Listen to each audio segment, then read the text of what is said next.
What's up, everybody? Welcome to the Miniverse. I've got another Gaslands build for you guys. This one's a pink slip challenge for November. So the challenge was we had a budget to spend of $10. Couldn't use anything outside that budget other than paint, glue, and printed materials. Not 3D printed materials, just regular 2D color prints.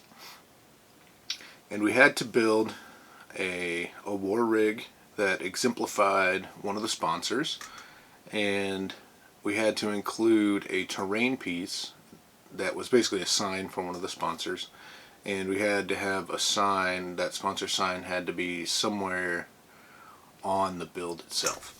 So I went with the Warden and went with the jail theme. I think it turned out pretty good. I'll quit yapping at you. We'll just get on in. Alright, so I only spent about $8.50 of my $10 budget. $4.50 on the caged cargo rig. Everything else came from the dollar store. So a pack of crash sticks, some stainless steel scrubbies, box of toothpicks, and a splatter screen. That's a lot of mesh for $1. So I just started off opening this up. I had to check it out and to see what I had there. Turns out that little thing actually flips up, so it's pretty easy to take on and off to modify. And I had to free the mesh from the screen, and actually that handle came apart, so I had a couple more parts than I thought I would have. And that screen just pushed right out of that round thing. Now, with the exception of there where it was sealed together, I had to open that up with the screwdriver, and it wasn't that big of a deal.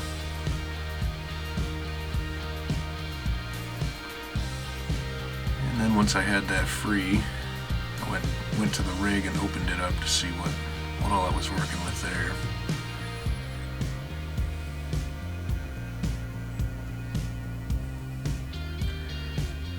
I'm going to pop that window out of there.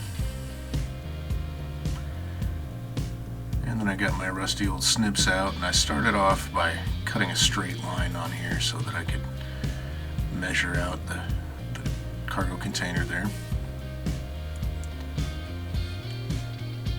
I just cut that all out.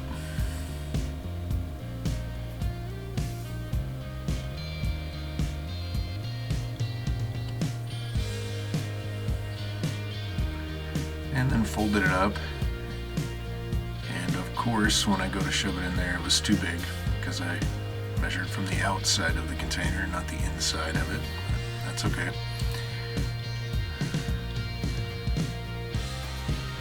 Just a little bit of modification, got it down in there. Then I used some hot glue to stick it down, and I used the back end of that X-Acto knife to make sure that the glue squished through the screen, stuck to the plastic, and made sure that the screen was all the way up against the plastic. Didn't want any gaps, and it wasn't really that hard to make sure that didn't happen. And then once I got it all glued down, I trimmed off all that excess there that I didn't need.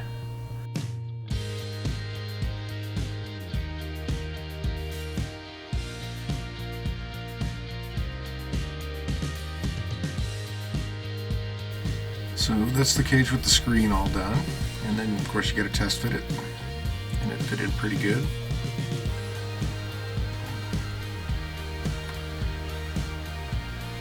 And then I got some of the toothpicks out, cut the tips off to make the little spikes. And I just used my finger to rub some of the rough edges off. And a little bit of hot sticky. And then I stuck them on the corner that's beveled at like that 45-degree angle, and I had them stick it straight out.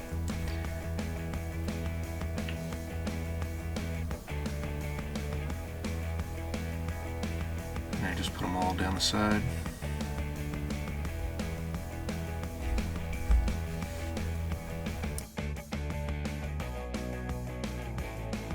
And I hooked up the other side the same way. And then I went over to the rig and started building the minigun. So I figured this little thing would make the turret, a little piece of the handle there, so I clipped it down to get the little post out of it and trimmed it off with the X-Acto. Started looking pretty good. good. So then I took some of those toothpicks that I trimmed the tips off of. I took 6 of them, trimmed them down to about the size I wanted. Then I took one and trimmed it about in half. And I used that one to go inside of the other 6. And this was super fiddly. It was really hard to do. My plans there of laying it out real simple did not work, so I ended up just kind of manhandling it while that glue was drying. And there you go. Got the round minigun look.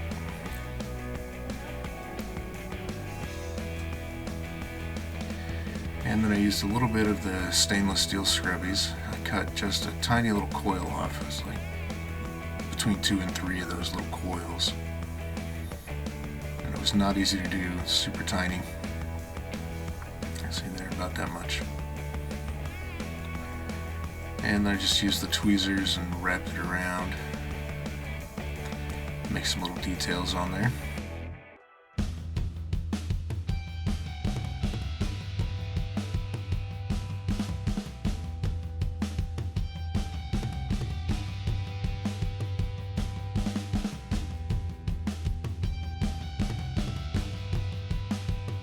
And I put one more on the other end. I was going to do a whole bunch of them, but it was just way too tedious, and I really didn't feel like doing more than just the 2.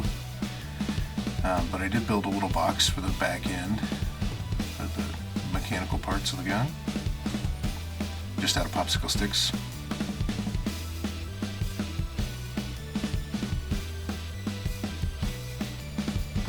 And then I tried to use the hot glue to make it look like weld lines in between them. It didn't really turn out very well. It was a little small, but this was better than not doing it. And then for a little more detail, I took a little piece of that wire screen and wrapped it around the middle there. I think that helped a lot, make it look a lot better.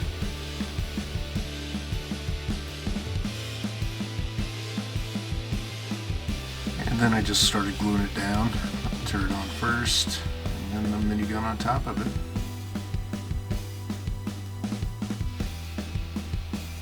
And of course you gotta test fit it, and there was plenty of room, so no problems. And then I decided to put the mesh on the inside of the cab also, which I really should have done before I put the minigun on it. Kind of got in the way, but I managed to get it in there. Just the same way that I did for the cage on the back. Just hot glue and then pushed it down with the end of the X-Acto. And then I lost some footage there, but I just put spikes on it like I did on the back. And I made the front ram. That's just a popsicle stick with a bunch of spikes on it. It's starting to look a lot better now. And then I wanted to put some people on the back, so I got one of my little 172 train people out for scale. And I made a few little people out of little toothpick bits. And I didn't really need them to look great because I'm just going to paint them black and they're going to be in the back, so you're only really going to see shadows of them anyway. But I took my time and I ended up making 4 little toothpick people.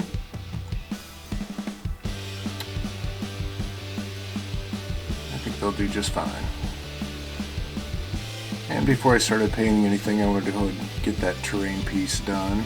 So I made the sign out of just a whole bunch of popsicle sticks, just real simple. Stacked them up, glued them together. And then a little piece of the handle there I used for the base. I stuck a whole bunch of hot glue down in there and then stuck the sign in it. And it needed some flocking, and since I didn't spend any of my budget on flocking, I decided to just take a whole bunch of the little bits that I had left over and chopped up some more popsicle sticks in there and just ground it all up in the coffee can until I had something about a flocking consistency.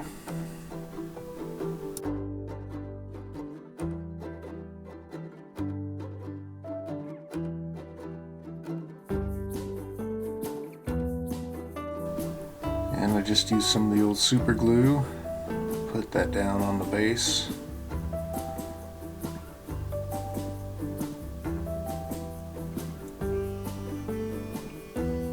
And then stuck a bunch of the locking down into it.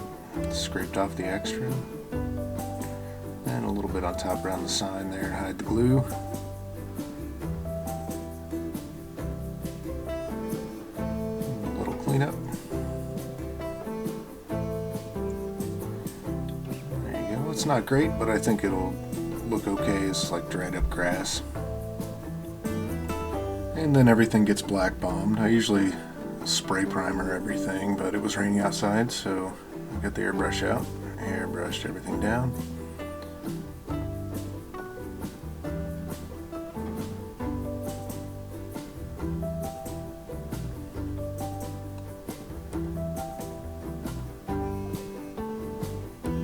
Once all the black was dry, then I did a few different coats, progressively lighter colored gray on the metal parts.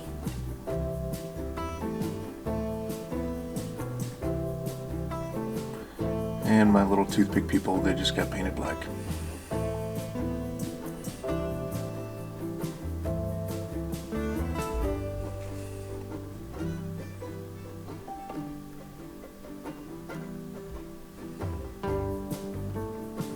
And then I started gluing everything together.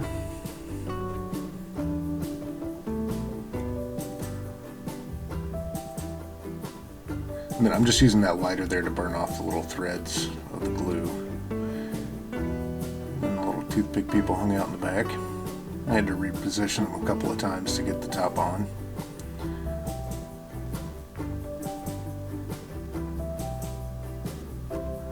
I don't know if you can really see them in there, but they just kind of make some shadows. And then I got the Nuln oil out. Nuln oiled everything up. I was not careful at all. I let it streak, let it pool. Just went all over it.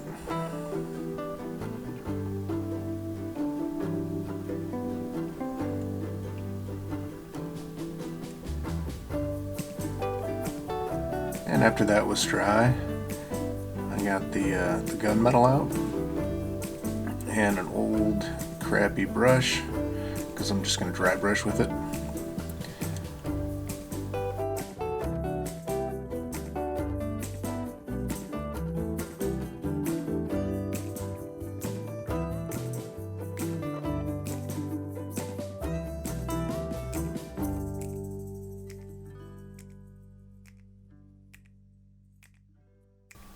Yeah, now it's really starting to come together, really starting to look like old metal. Can't forget the cab.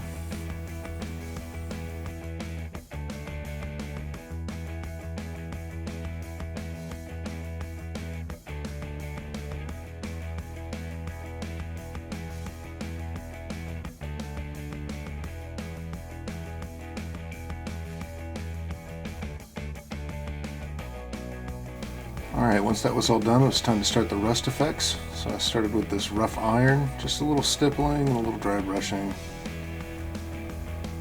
Just here and there, get some dark rust in there.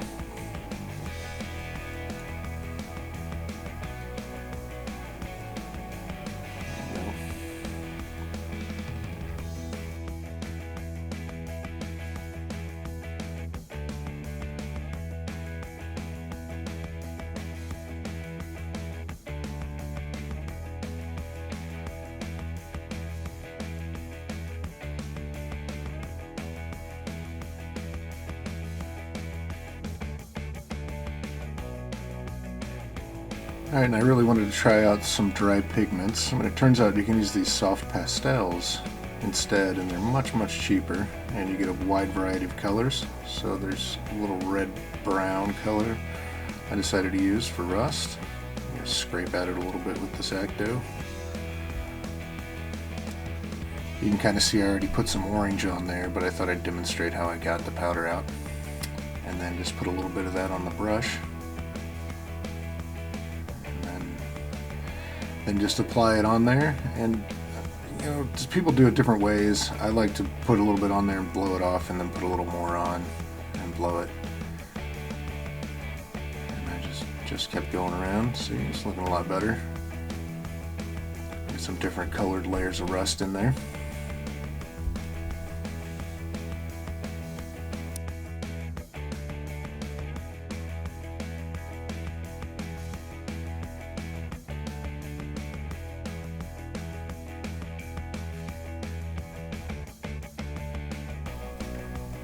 And then I just took the bright orange, went around here and there to give it that new surface rust look.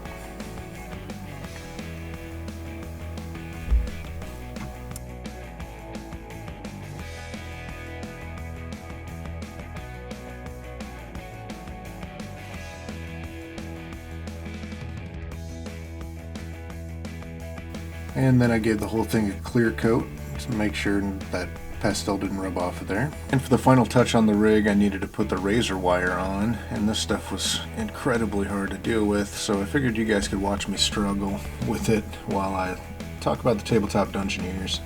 It's a Discord server mostly centered around tabletop gaming and all the hobbies that go with it. There's a lot of great folks there. And there's a couple of links down below to the Discord server itself, and a lot of the folks on there are also YouTube content creators, so there's another link there to some of the playlists from some of the other contributors, so feel free to check those out.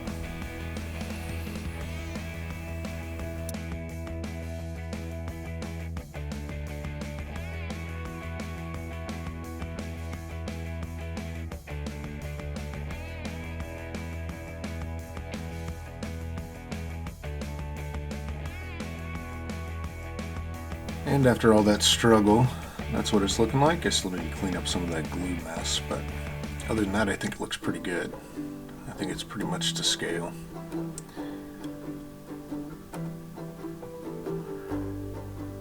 And then it was much easier on the cage because it was just a straight line. Now, it wasn't easy by any means, but it was definitely easier than going around the cab.